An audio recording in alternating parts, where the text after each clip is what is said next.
There are biblical teachings that encourage us to be persistent in prayer, like the widow and unjust judge. Other passages warn against vain repetition in our prayers. What's the difference? That's good, yeah. I think it comes all down to the heart. Remember, it's not repetition, it's vain repetition, right? That's the problem. Again, it's the idea that we fall into, there's a formula, there's a magical formula. If I say this enough times, now the formula is just a certain formulaic repetition. That's the way I'm going to get God's arm twisted behind his back and get what I want. You know, again, Jesus is always about the heart. If I'm pressing into God with an attitude of trust, with an attitude of bringing his kingdom to pass, because that's my stewardship call, now it might take some time, it might take some repetition, but it's not repetition because I'm doubting God's character and trying to twist his arm. It's not repetition because I think there's some magical formula I might latch on to. It's persistence and repetition because God calls me to persevere sometimes. So it might look exactly the same in terms of the length of time, but the heart attitude behind it and the sense of who God is because I'm doing this is completely different. I don't remember the details of this, but that occurs in Matthew 6. And it's in the context where he's contrasting kingdom prayer with pharisaical prayer. So it's part of a litany of things that he's contrasting there. So he says, for example, don't pray in the marketplace where everyone can see your good works, but rather I want you to do this in secret, and things of those sort.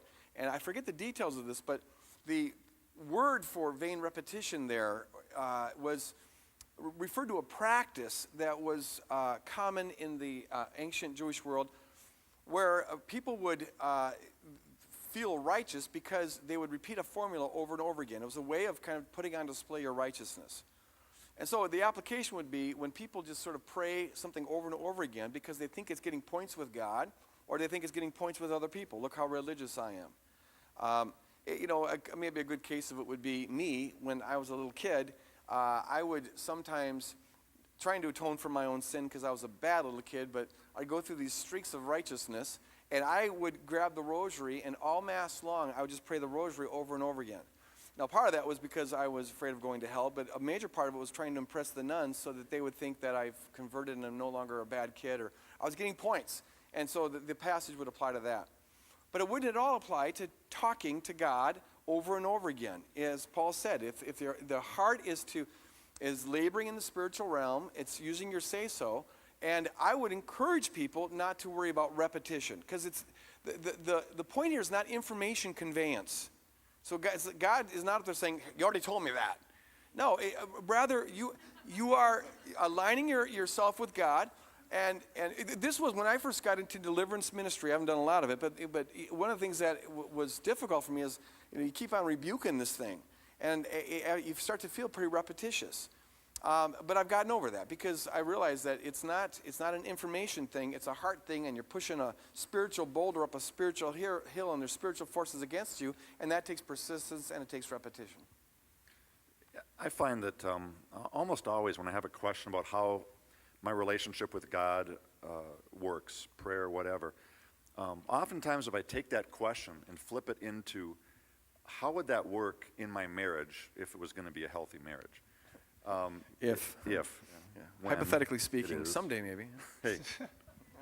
You said it. Thanks for winning the analogy, Greg. Sorry. Covenant brother. That works. And so, I think the words I love you, I think there's ways I could be saying those to Kelly in a vain repetition sort of way, that after a while it'd be sort of irritating to her, like just walking around the house all day going, Kelly, I love you, Kelly, without there be any demonstration of it, without, On the other hand, when I say I love you to her, as Greg says, she doesn't ever go, I know, you already told me that this morning. It's like, no, in the act of saying it, you're actually performing it. It's part of what it means to love, is to be in communication. So I think it's very much the same with God. It's like, it's a heart issue. He knows whether the words are coming from a heart of relationship with him, or a heart of, gimme, gimme, gimme, if I say this, it's all about the heart.